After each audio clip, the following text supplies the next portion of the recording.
Sir சட்டை கிழிஞ்சிருக்கான் தானே பாக்குறீங்க? நான் தான் சொன்னேன் ரொம்ப தெளிவா இருக்குன்னு, நம்புங்க சார்.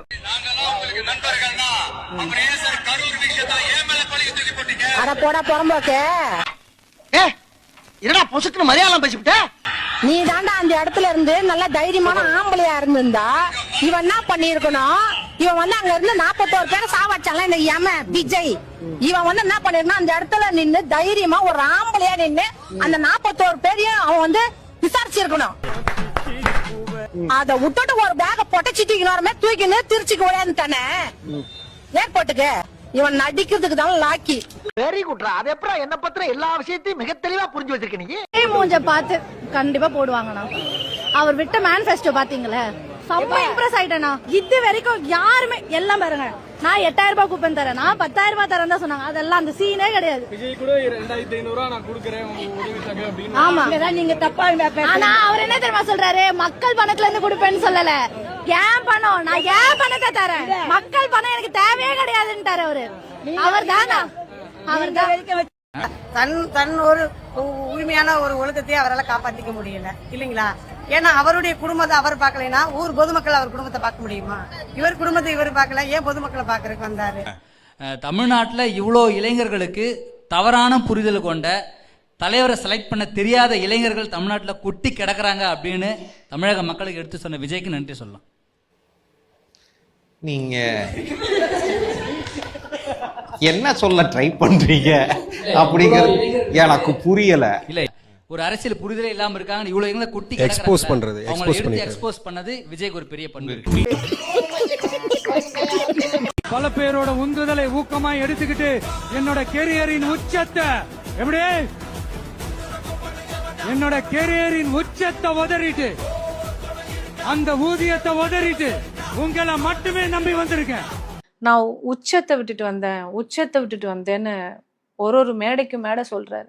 உச்சத்தை விட்டுட்டு வந்தவருக்கு திருஷான்ற எச்சத்தை விட்டுட்டு வரணும்னு தெரியலையா? இதெல்லாம் ரொம்ப நக்கலாமா? மற்றும் பலர் கட்சியில ஒருத்தர் இருக்கிறார்ல, உங்ககிட்ட ஒரே ஒரு கேள்வி ஒன்று கேட்கிறேன். இந்த சேலத்துக்கு பக்கத்துல இருக்கிற அந்த தொகுதியில மட்டுமே போய் பதுங்கிக்காம தமிழ்நாட்டில் வேற ஏதாவது ஒரு தொகுதியில நின்று உங்களால ஜெயிச்சு காட்ட முடியுமா? சாரி முதல்ல நிக்க முடியுமா? முதல்ல அதை செஞ்சுட்டு அப்புறமா இந்த விஜய் பத்தி பேசுங்க. சும்மா நசன். சரி, ஓகேண்ணா. மற்றும் பலர் சேலத்தை விட்டு வெளியே வரமாட்டாரு, ஆனா அவர் ஒரு தொகுதியில் தான் நிற்கிறாரு. நீங்கள் 2 தொகுதியில் நிற்கிறதுன்னு ஆகிப்போச்சு. ஸ்டேஜுக்கு ஸ்டாலின் சாருன்றீங்களே, ஏன் பெரம்பூர்லேயும் திருச்சி ஈஸ்ட்லேயும் போய் நிற்கிறீங்க? போய் குளத்தூர்லேயும் சேப்பாக்குலேயும் நிற்க வேண்டியதானே? இன்னும் நீங்க சொல்றதெல்லாம் கரெக்ட் தான், ஆனா அதுக்கெல்லாம் பிராக்டிகலா சான்ஸே இல்லையே. இன்னும் சுருக்கமா சொல்லணும்னா, தமிழ்நாடு தான் விஜய், இந்த விஜய் தான் தமிழ்நாடு. அவன் யாரா சொன்னது? யாரு எழுதி தர்றா உனக்கு? தமிழ்நாடு தான் விஜய் தான் தமிழ்நாடு. இதே மக்கள் வந்து வெள்ளத்திலையோ புயல்லையோ வறட்சிலையோ கஷ்டப்பட்டப்ப எவ்வளவு அள்ளி கொடுத்தீங்க? இவனை என்ன பாக்குறீங்க? இவன் ஒரு பிச்சைக்காரப்ப, 10 பைசா தான் போட்டான். பிச்சைக்காரப்ப. அழுத்தம் இருக்குமோன்னு நினைக்கிறீங்களோ? அழுத்தமா நமக்கா? இந்த அழுத்தத்துக்கெல்லாம் அடங்கி போற ஆளா இந்த ஆளு? இந்த மூஞ்சா பார்த்தா அப்படியே தெரியுது உங்களுக்கு?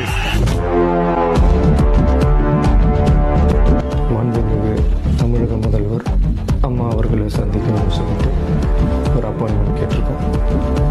அவங்க கூடிய சீக்கிரம் எங்களை மீட் பண்ணுவாங்கன்னு நாங்கள் நம்புறோம். ஏண்டா தரித்திரம் முடிச்ச மூதேவி, உன் கதை என்னடா காரி துப்புற மாதிரி இருக்கு? என்ன கேட்கறதுக்கு ஆள் இல்ல நினைச்சீங்களா? மக்களுக்கு ஒண்ணுன்னா இந்த விஜய் வந்து நிப்பா, இந்த விஜய் வந்து கேள்வி கேட்பா, கிழிப்பான். எங்க வந்து சொன்னாரு? அண்ணா பார்க்க வந்தவன் செத்து போனா அன்னைக்கே விட்டு ஓடி போயிட்டாரு. ஒரு மக்களுக்கு ஒன்னா வந்து நிப்பா.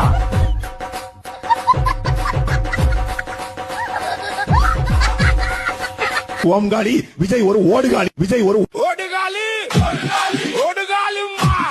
அவனை நம்பி ஓட்டு போட்டா தமிழ்நாடு காலிமா.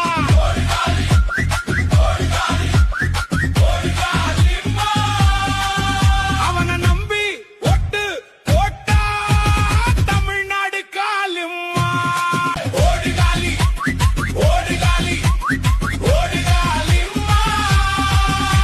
என்ன பிஸியா இருந்தாலும், என்ன வேலையா இருந்தாலும், என்ன வெளியூர்ல இருந்தாலும், எந்த பூத்துல உங்களுடைய ஓட்டு இருக்குதோ அங்க வந்து தயவு செஞ்சு நம்மளுடைய விசில் சின்னத்துக்கு உங்க ஓட்டு போடுங்க. தயவு செஞ்சு உங்க விஜய்க்கு ஒரு வாய்ப்பு கொடுங்க. தயவு செஞ்சு விசில் சின்னத்துக்கு ஓட்டு போடுங்க. போடா என்ன அப்படி தள்ளுவாங்க உனக்கு. ஒரே ஒரு வாய்ப்பு இல்லைங்க, மாற்றத்துக்காக விஜய் அண்ணாக்கு ஓட்டு போடுங்க. சரி, விஜய் அண்ணாக்கு நம்ம ஒரு வாய்ப்பு கொடுப்போம். ஆனால் விஜய் அண்ணா யாருக்கெல்லாம் வாய்ப்பு கொடுத்துருக்காருன்னு பார்க்குறியா? இந்த கில்லி படத்தில் வந்து விஜயோட அப்பா ஃபோன் எடுப்பார், பேர் கொக்கி குமார், நொச்சி குப்பம் வவ்வாலு. அதே மாதிரி தான் கேண்டேட்டு. மீதி இருக்கிறதா யாருன்னு பார்த்தீங்கன்னா, யாரோ கோயம்புத்தூரில் ஒரு டாக்டரை போட்டிருக்காங்க. எனக்கு மகிழ்ச்சியாக இருந்துச்சு, பெண்கள் படித்தவங்க டாக்டரை விஜய் போட்டிருக்காரு. பார்த்தா அது ஜோசியத்தின் மூலமாக கேன்சரை ட்ரீட் பண்ணலாம்.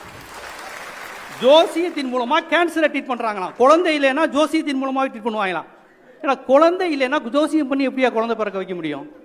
அந்த அம்மா அப்படி சொல்லி சம்பாதிச்சுக்கிட்டு இருக்கு. அது ஒரு இல்லீகல் ஃப்ராடு. அதுக்கு சீட்டு கொடுத்து இவர் வந்து வழக்கம் போல இப்படிலாம் பண்ணியிருக்காங்க. இதில் விஜய் சொல்றாரு, இந்த கேண்டிடேட் செலெக்ஷனில் ஒருத்தர் கூட மற்றவங்க இல்லை, நானே பார்த்து செலக்ட் பண்ணேன் அப்படிங்கிறார். ஐயோ, பார்த்து இப்படியா? யார் பார்த்தா இவரு கூட இந்த நடிகர் பேர் கூட தெரியல, ஒரு காமெடி நடிகர் அவரை போட்டிருக்காங்க, ஸ்ரீநாத். ஆமா, ஸ்ரீநாத். காமெடி நடிகர்லேயே அவர் பிரபலம் கிடையாது. பிரபலமான காமெடி நடிகராக இருந்தால் கூட பரவாயில்ல. காமெடி நடிகர்லாம் ஒரு பரோட்டா சூரி அந்த ரேஞ்சுக்கு இருந்தால் பரவாயில்ல. காமெடி நடிகர்லேயே அவர் பிரபலம் கிடையாது. ஆமா, அவரோட விஜயோட ஃப்ரெண்டு அப்படின்னு. விஜயோட ஃப்ரெண்டுனா அவர் எப்படி இருப்பாரு? அவர் ஒரு கேண்டிடேட். அப்ப யோசிச்சு பாருங்க, விஜய் கட்சியில அவருக்கு வேற யாரும் ஜெயிக்கணுங்கிறது கூட என்ன இல்லை.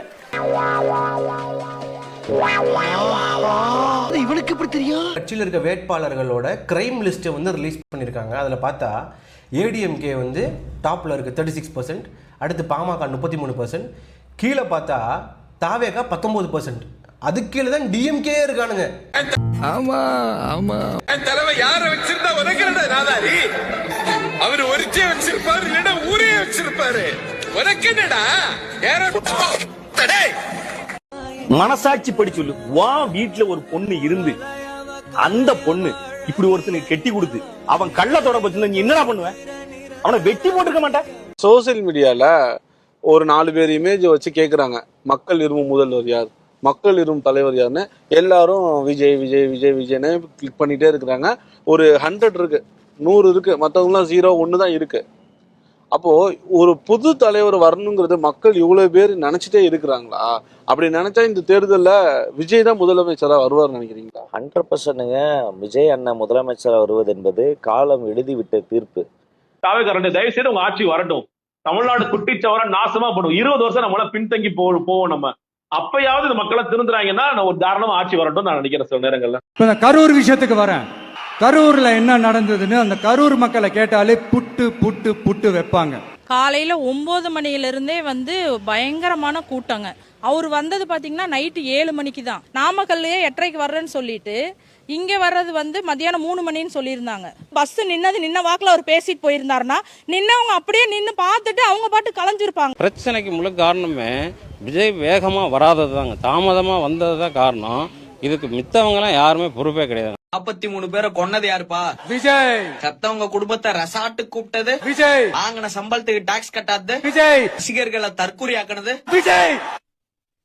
பொம்பளை கேஸ் விஜய். 2 பேருக்கு நடுவுல தான் போட்டியே. ஒன்னு சங்கீதா, இன்னொன்னு த்ரிஷா.